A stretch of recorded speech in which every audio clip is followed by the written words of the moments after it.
Greetings and welcome back to From the Depths and to rather unfamiliar waters. That's right, we are in the Vehicle Designer.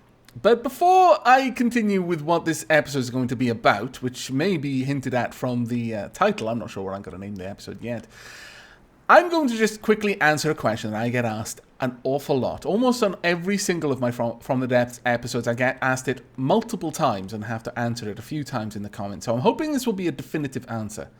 I am not here to build a ship or build anything with the express purpose of loading it into the campaign. The campaign is soon about to change. In fact, there is a patch due out today that will change it quite significantly, and I'll probably talk about that a little bit later. But I understand that a lot of people prefer the idea of taking your time, learning exactly how something works, and building the best thing that you can for a certain amount of resources, and then loading it into the campaign. Understand that I know that that isn't cheating. I don't believe it's cheating because you still have to pay for it in the campaign. It's a beautiful nighttime. Look at those stars. I'm sure they mean nothing. It is just a skybox. But you still have to pay for it when you get to the campaign. Doesn't matter that you could build it with infinite resources here. It still has a cost. And that cost must be paid for by your resources in the campaign. There's no cheating involved there. You're just spawning the blueprint, and your fortress or ship will then build it with repair tentacles, etc. However, I feel that doing it that way strips a part of the game away from the campaign. I guess an analogy for me, an analogy that might be more useful to help explain where I stand in this regard is that for me it would be akin to playing Minecraft in creative mode. You can build fantastic things there. You might have every intention of turning your server into a survival mode server once you've built your fortress and once you've found the perfect way to get all of your mods to interact, and so you've got this fantastic farm going on for experience and all this sort of stuff, and you've basically stripped all the threat away from the game. In my opinion, if you're going to do that, you may as well just stay in creative mode. And there's nothing wrong with just wanting to build and build interesting things without the threat of some creeper coming along and blowing it up. But for me, that's the part of Minecraft I enjoy, the threat. I like there to be difficulty. And in fact, in Minecraft, there's very little to begin with. I add mods that increase the difficulty, not take it away. And building things in creative mode, or in this game, in the ship designer, then to spawn it in campaign, strips away part of that difficulty, in my opinion. And it is just an opinion. I don't have any problem with those who enjoy doing it that way. It's just I don't enjoy it that way. The other thing that I think I've mentioned once or twice, and it is true, I feel that you build differently when you don't have any sort of threat looming over you, that you're not on some sort of deadline before a Shrike column arrives. Whereas you can come to the ship, you notice a threat or a change in the environment, you come to the ship designer, you can build the perfect counter for that particular threat or that environmental change. Spawn it in, there you go, you're safe. And when something changes, you just go back to the ship designer, rebuild or adjust, or just flat out build something new entirely and then spawn that in as well. You're not cheating, but you are effectively taking away the only serious threat that you had in this game. Because if you're just coming to the ship designer, the only limiting factor then is how fast you can mine resources. And let's face it, that's probably the least difficult part of this game.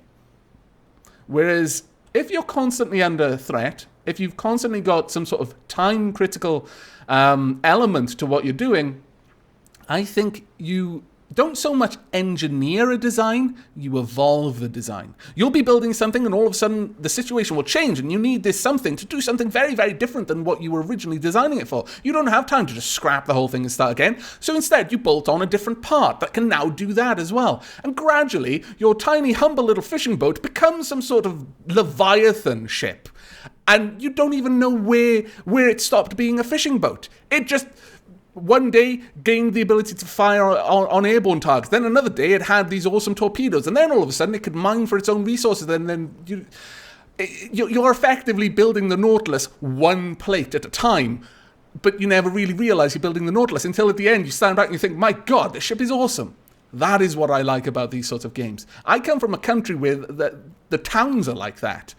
They never start. They're not like New York or any town that was designed and engineered to have perfect blocks and straight roads. I have no problem with those cities. They're very, very well designed.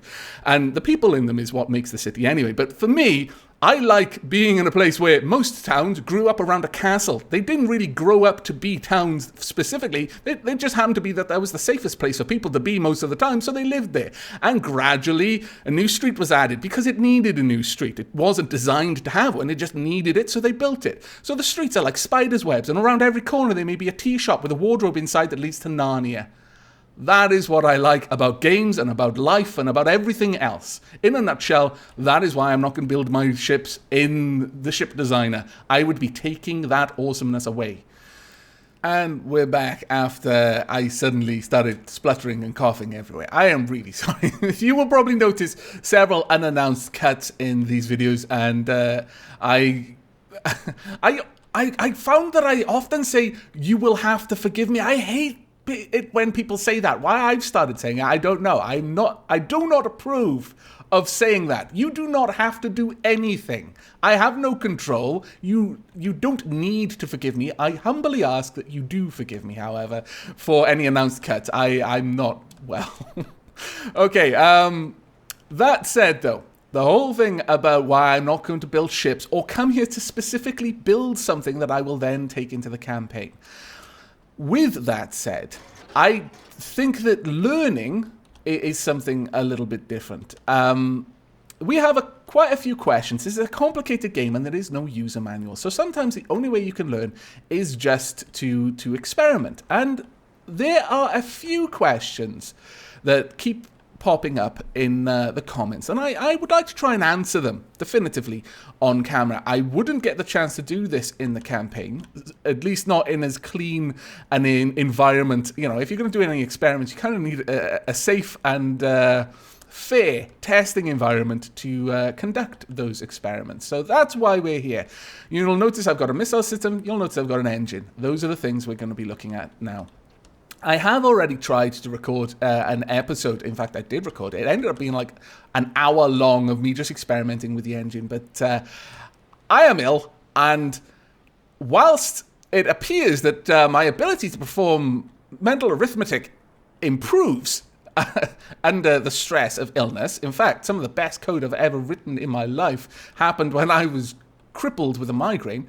But I do not make the best decisions over what's going to be interesting to watch. And whilst I was rendering out that video, or rather editing it, I just realized I've spent an hour adding components, taking components away, testing the number differences, and although it was very interesting to me to watch, I don't think it would have been very interesting for anyone else. So I've decided to forego showing you me doing the experiments, and rather I'll explain what the experiments were, what the results were, and what my conclusions are, rather than have you watch me do it all. I'm a very big supporter of not just telling someone what you think the best thing is, explain why you think that is. You know, that's the way people learn. I don't support just saying, oh yeah, do it this way because I know it's better. Why? Why is it better? Tell me. I don't know you from Adam. I need to understand. My lord. But we'll start with the engine.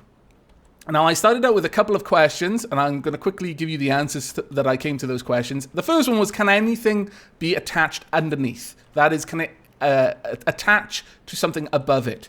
The reason I had this particular question is because under engines, we have these three all say that they can only be attached from below, left, right, forwards, and backwards. Conspicuously, they omit above.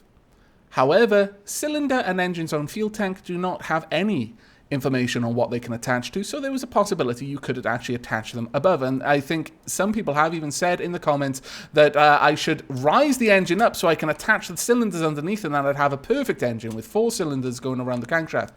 You cannot do it. I'm not going to show you me doing it. Just take my word for it. You can't. I have tested every single component that can connect. None of them can connect from below. You can, however, use this to connect in this way, which is interesting. I'm just not sure it's useful.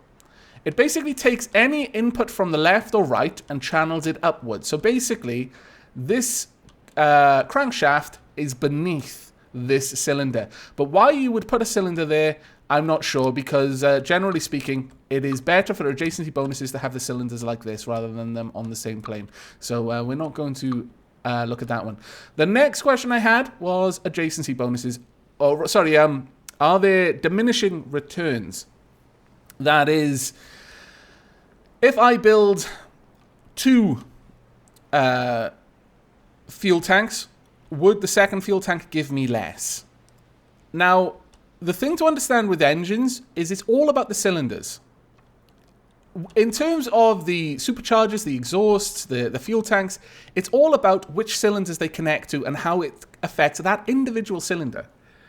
Now, the nice thing with adjacency bonuses is if I have 2 of these right now, these do nothing on their own. The carburetors do absolutely nothing on their own. And unless it has a fuel tank or a exhaust, neither does the supercharger. The supercharger is giving no particular bonus to this.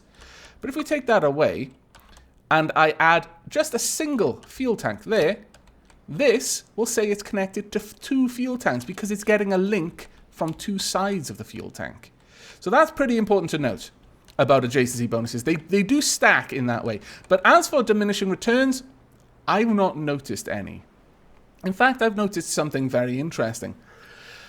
In terms of the components linking to a single cylinder, it is possible that with the power output, it's just not giving me a readout on that. If I take all of this away, and we see that it's got 1 power production and fuel use modifier is 1. If I put that there, power goes up to 2. If I put that there, power goes up to 3. It's an expected increase. However, it is worth noting that you are getting a very slight diminishing return on the fuel use ratio modifier. So there is a slight diminishing return, at least there. But as for power production, I've not noticed that gets a diminishing return, but it could simply be that the diminishing return is so slight that you need very, very large numbers of items connected to a single cylinder to notice that change. The other thing I noticed is that for all intents and purposes, exhausts and fuel tanks are exactly the same thing. The only difference is that a fuel tank will increase the internal supply. Let me just demonstrate that. There we go. This now has internal supply of 1,000. That's good. But otherwise, if we look at this, with 1 fuel tank, its power production is 2 and its fuel use is 0.98. If we add the exhaust, there we are, 0.98 and 2 for power. So as far as that goes, fuel tanks and exhausts, exactly the same thing. Bearing in mind that an exhaust connects directly to a cylinder, whereas a fuel tank connects to a carburetor, which has more placement flexibility and can also have more links due to the way that you place them. It is, in my opinion, better to use a fuel tank than an exhaust because you'll get more use potentially out of a fuel tank than you will out of an exhaust. An exhaust costs less, but whereas if I set this up, for example, and I have engines, fuel tank there and there, I can also have one there and there and there. So right now I've got 5 fuel tanks, but that's giving me, in fact, if I set this up properly, that those 5 fuel tanks there are giving me 8 fuel tank connections. So this engine is acting as if I've built 8 of them. However, if I take that one away and this one, because it won't be attached to, and instead put a exhaust there, I now have only 3 fuel tanks and 1 exhaust. Not as good a return on investment. This 1 fuel tank there has basically taken away 5 fuel tanks, effectively. The final thing that I noticed was, with regards to superchargers, they, unlike exhausts and fuel tanks, which are effectively the same in terms of at least power and fuel use modifiers, the superchargers do nothing on their own, but it is better to have a supercharger and a fuel tank or an exhaust than it is to have a fuel tank and an exhaust. The supercharger is a better modifier when linked with something else. Now, the other thing I noticed about diminishing returns cylinders don't have them. In fact, it's quite the opposite. The more cylinders you have, the more each cylinder will add. And that keeps going and keeps going and keeps going. Right now, we've got a power of 17. If I add this one, got a power of 20. So we've roughly increased by 3. I'm not going to worry about the small ones. So we've got 20 there. Add another one. 23.8. Well, actually, I suppose I should worry about the small numbers, at least on a small engine like this. But once you get a very big engine, it's not uncommon to see the cylinders adding 40, 50, 100. So this answered another question that I had. The third question was, is there a point at which it is beneficial to build another engine rather than add more to an existing engine?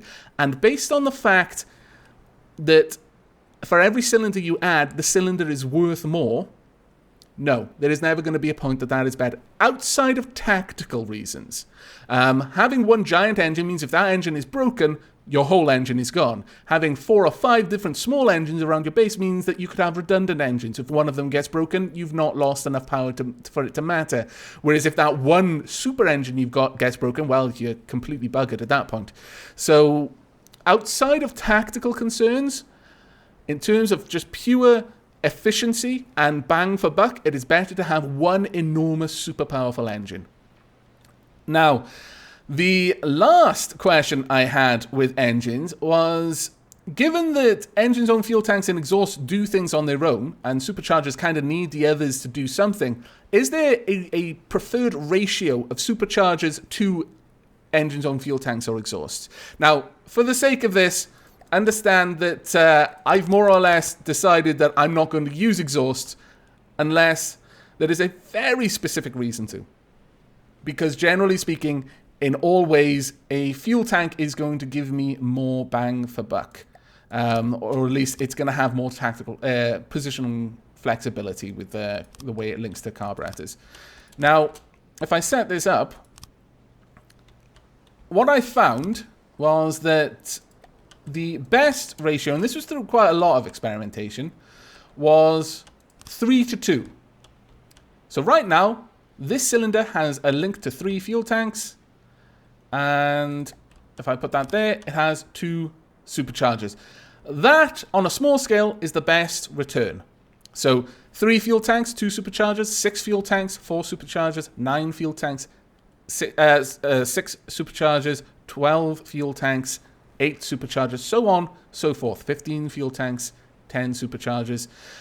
I don't think you're going to get to that much on one particular cylinder. Now, understand it is the cylinders, not the engine as a whole. It's per cylinder, and that actually really starts to play in when you're dealing with the way you design it, because you kind of want to design it so every cylinder in a block, with regards to its adjacency bonuses, and these can get quite, it's like a puzzle trying to get this to balance out, but that each one has that kind of ratio, 3:2. I'm sure it is a little bit more complicated than that, but on the engines I experimented with, that was what I found. And I've made 2 prefabs just to demonstrate this.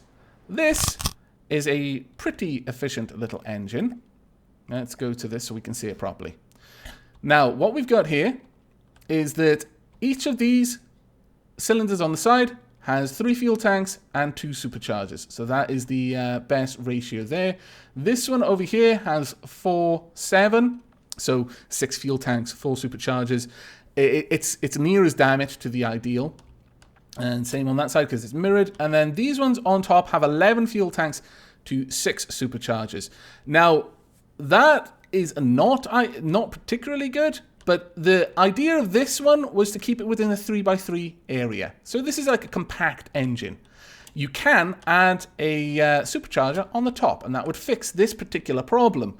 This one's got 10:6, which is a little bit better. These ones 10:6, but this end one, 11:6, not ideal at all. In 3x3, I think this is probably one of the more efficient builds that you're going to get. And I'll just quickly show you exactly how it's made. So you've got the crankshaft going down there. You've got the traditional system of cylinder carburetor all the way down. And what we have on the top, we have all fuel tanks there. Just so that you've got a line of fuel tanks, a line of superchargers on all the way through. Fuel tanks, fuel tanks, fuel tanks, superchargers, fuel tanks, fuel tanks, fuel tanks, superchargers. And that basically carries out. The end is a little bit different because it is basically capping off the engine. But it's a pretty simple design it's a modular design. You can basically make a prefab of just a section of this and just add as you've got resources.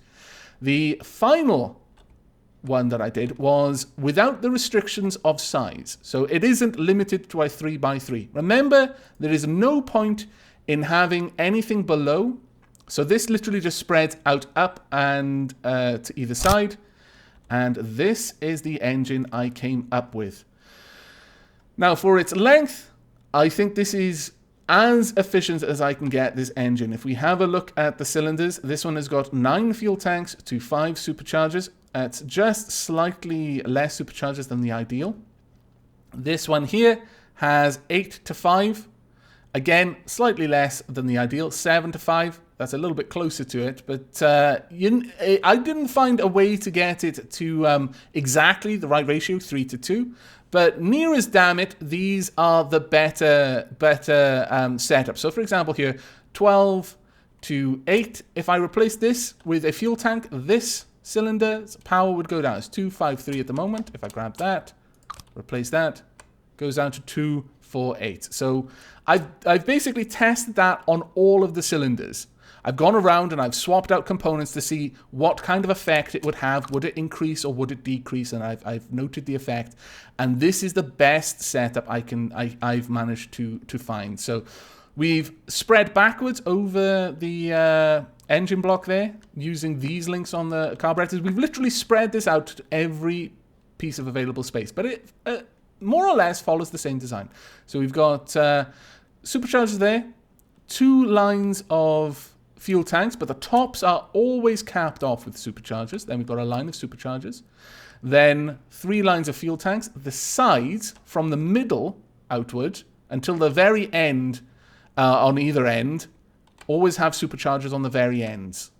The caps have fuel tanks, just because the pattern changes slightly in the middle as it from what it will be at either side.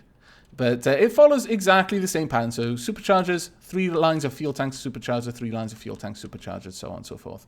I found this to be the best design, and I will probably be taking this knowledge to the campaign with me to see if I can improve things slightly. Let's bring the rain back, maybe so we can get sounds. No? There we go. It feels weird without sounds. When you add prefabs, it kind of gums up the sound drivers, it seems. Right, so that is engines. Those are the best engines that I have discovered to make. I'm sure there are better ones out there. I just haven't found them yet. And if you have, or you have anything to say, by all means, if I've made a mistake, please do let me know. I'm not one of these people who likes to live in a fantasy where I'm always right. In fact, that would kind of frighten me. But do let me know if you have any comments on that, if you've discovered a better design, or ideally explain why your design is better or where I went wrong. But I think that's enough. We are going now to look at missiles. Of course, it does help if I don't suddenly have a coughing fit. But I am back now. 100% less coughing happening in my immediate future, I hope. I have also gone ahead and begun to set up this missile system. Now, the question that we're going to be asking here is, 1, how much of an effect does drag have on missiles? How well is it modeled? It is barely modeled on projectiles, or at least insofar that when a projectile crosses the altitude threshold where water is, because from what I've noticed, the water level never changes. So in terms of the computer checking whether a bullet has entered water, all it needs to do is check for altitude. If it drops below a certain threshold, it is in the water and thus should be subject to a different sort of drag. That is not something that we have noticed. Collectively, a lot of people have worked on this, and generally speaking, you'd expect a sub at the bottom of the ocean to be more or less safe from shots, because so much of the energy of a bullet would be bled away as it was traveling through the water that by the time it reached the sub, it wouldn't have much kick, unless it was explosive, in which case it would still do a bit of damage. But that's not what's happening. The bullets continue to travel at the same sort of speed and hit with the same sort of force. However, are missiles modeled in the same way, or does drag actually affect them? Now, I have some missiles here.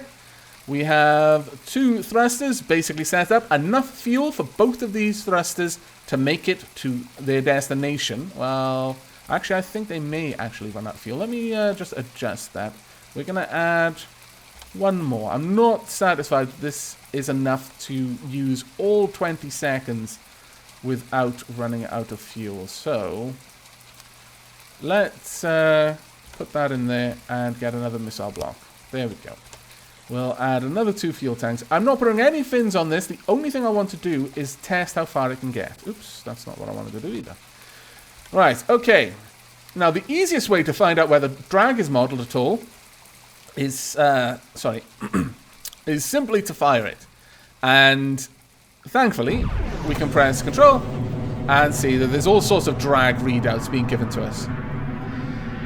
So these will, if they've got enough fuel, burn for 20 seconds and then the thrusters will shut down. We're coming up towards the 20-second mark about now. We'll notice the speed suddenly take a dive, and there, they've more or less turned off. I mean, these bounced, but that was where they were going to turn off anyway. Okay, so they've still got 10,000 units of fuel, so we know that fuel is not going to be a concern, because in doing this test, I need to make sure that the thrusters can actually, like, if it doesn't make a certain distance, it's not because it didn't have the fuel together, it's because the thruster configuration didn't allow it to. But we can see that drag is modeled, and it's actually modeled in the water as well. That is not true of cannons from what I understand. Now, the main part of this is to discover whether 2 thrusters firing continuously from the beginning, so that the missile is moving twice as fast, will get to the same distance, further, or better, or will a missile with 2 thrusters that are staggered, so that only ever 1 thruster is turned on at a time, will get further with the same sort of fuel. So the way we're going to do that is if we have a quick look at short-range thrusters. Now, this is the thing with thrusters. They have a maximum burn duration. They can only function for 20 seconds. Doesn't matter if they've got fuel or not. They shut down after that point. But you can delay them. You can put a start delay. Now, what you can do with that, obviously, you've got a 60-second delay window. So with 3 thrusters, you could say, first thruster, ignite at the moment the missile is fired. Second thruster, turn on after 20 seconds. Third one, turn on after 40 seconds. That way you've got more or less a continuous thrust, though generally speaking I would say turn on after 19 seconds, turn on after 27 seconds. Oh well, not 27, sorry, 36. But that way it will continue to have some thrust. It'll have a little bit of a kick initially when it turns on, but there's never going to be a period where there's no thrust at all happening. There's no like handover period where there's a little bit of gap in the acceleration or just the basic thrust. Max burn duration. I've only really got one idea of where you would use this because you can't use conditional statements for how to trigger it. So for example, you could have a missile that doesn't turn on until it's coming in the final approach towards its target. So it's locked on, it's got a perfect bearing, the target isn't going to be able to get away, kick in the afterburner sort of thing, just to make sure that you hit it and it can't just, you know, accelerate away from you, so if you're chasing a fast target. So once you've got the perfect heading, you know, fire, then you can't have that kind of conditional. So I can't really see a reason to have max burn duration, because that is the only reason that I could see in the actual functioning of the missile, except for one condition, and that is when it's launching. If you're launching it from a fast-moving vehicle, there's every possibility that if your vehicle is moving fast enough, it'll catch up with its own missile, and that wouldn't be fun. Also, from launching from vertical, you could have one dedicated launch thruster. You don't want it to burn all of the thruster's fuel. It's only there to get it clear of its vehicle. So you might have a burn duration of 5 seconds. Just have that thruster kick in right at the start, burn for 5 seconds, then shut off. Don't use it again. That'll just get you clear of the vehicle where you launch it from, and it might give for some interesting effects. But generally speaking, we're not going to care about max duration. I can't think of many reasons why you would drop it. But that said, that's what we're going to be testing here. So we've got 2 missiles that can reach their destination with both thrusters firing continuously. Now, one of them we're going to stagger. Like I said, we're going to put it at about 19 seconds. That's near as damn it. We're not going to have it on both. So basically, one of these missiles will just burn hell of a leather for 20 seconds. The other one will be slow for 19 seconds. And then for 1 second, it'll be fast. And then it'll be slow for another 20 seconds. And we're going to see which of those goes further. Now, if we aim... Let's aim towards the hills over here, because I'm not sure which one we're going to be watching with the camera. Let's hope we watch the slow one, because that'd be the better one to test with. And fire. Yes, it is the slow one. Now, if this goes as expected, given that drag is modeled, then we should say goodbye to our sibling missile as we fly overhead. We'll see. Because this is a heavy missile, and one thruster is pushing it all this way. We've got a fairly slow forwards velocity. There was the kick there. So we are now chasing. We've got 20 seconds. Will we go further? That's where our sibling dropped. There we go. And going to kick in about here, I think. I wasn't quite timing it. Yes, there we are. So it had a fair little bit of distance over it. That, not so bad. Not as good for speed. As we saw, the forward velocity was about 54. The other one was quite a lot higher, I think. But the drag was only about 0.3 anywhere along its travel. So let me just adjust you. Pull that back down, just so because I didn't take a proper reading of the other one. Let's just launch this one for posterity. Maximum velocity.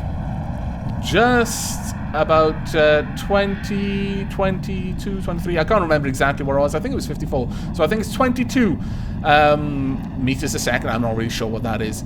But drag is about 0.2 higher. So we have answered absolutely that staggering your thrusters will get you further. That is very, very good to know. Oh, that was not what I meant to do. I'm quite sorry. Please forgive me. Let's just do one little thing. Now, obviously, these are terrible missiles. They're literally just fuel and thrusters. But you could use this to make cruise missiles. Now, we're going to add some missile blocks. About another, let's see, 1, 2, 3, 4, 1, 2, 3. Well, we were left over a little bit. 3 there, 1, 2, 3, 1, 2.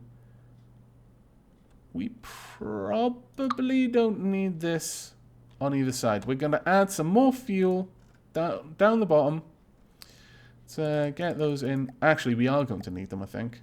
Let me add that there. We are actually going to need it. This is going to be quite a lot of fuel, but you'll see why in just a second. We're going to add a final short-range thruster. Now, these ones shouldn't be staggered at all. Set that on both. Set this one up to have the staggered thruster, and we'll just see how far out we can get. Now, unfortunately, I don't have any way really to test how far it is away from the original vessel. I wish there were a way to do that, but I haven't noticed one if there is. Now, let's bring this out to about 37 is where we will have the next one kick in. That's good enough there. All right. Let's see how far this one can go. I cannot, for the life of me, see the landmass. Oh, go away, clouds. F2, come to my rescue. Clear skies required. Not burning skies, not raining skies, clear skies. I can't see the bloody things. Oh, there we are. There they are. Oh, beautiful. Right, okay, we're going to aim them about there. And fire. Now, this is going to have a fairly small forwards velocity because it's a much heavier missile now. Yeah, it's down to 37 meters a second, whereas that one is probably going crazy. It might be up at 80, 85, maybe even 90, I would imagine. But you have a lot of fuel, so you've got a long time. There it is. It's already burnt through its fuel supplies. We'll see if we pass it by. There's every possibility that we will. But it's going to take us a bit of time to get there.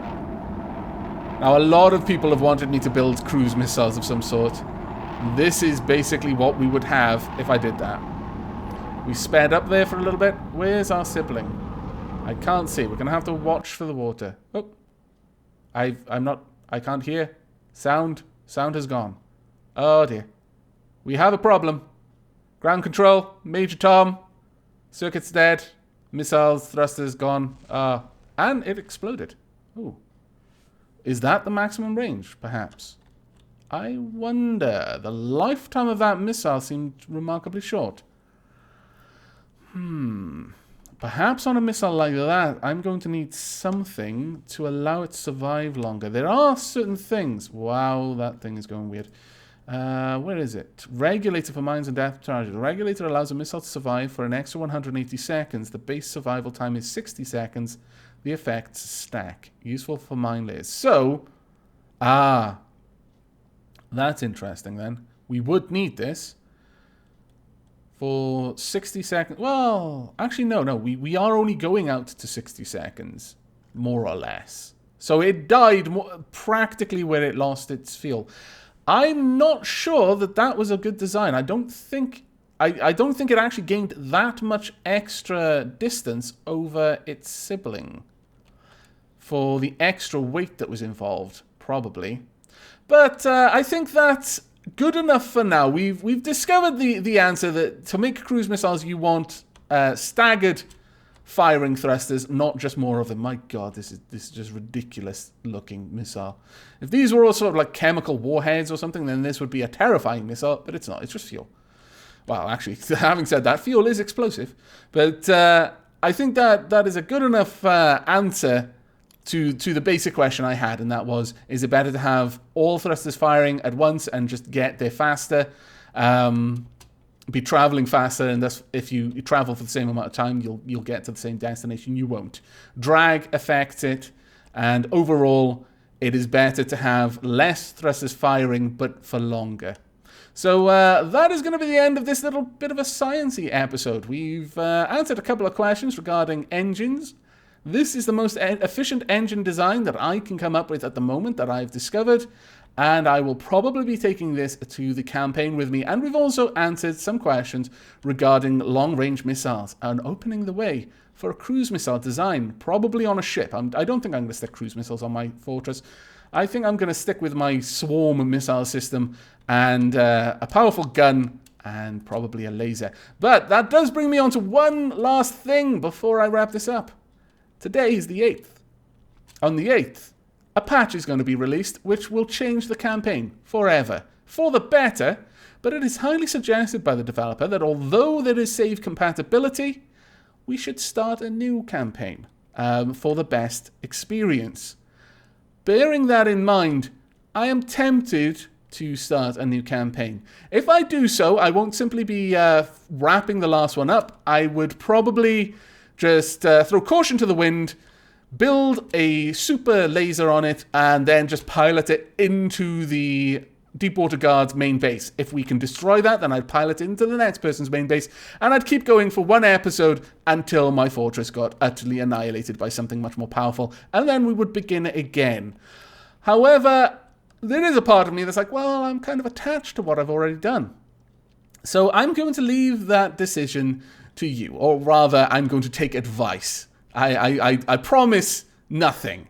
You could all tell me to do one thing, and I would, just to be contrary, do the other. But I would be interested in knowing what you think might be the more enjoyable path to take. Should we start the campaign anew with the mod with the patch that is going to drastically change the campaign?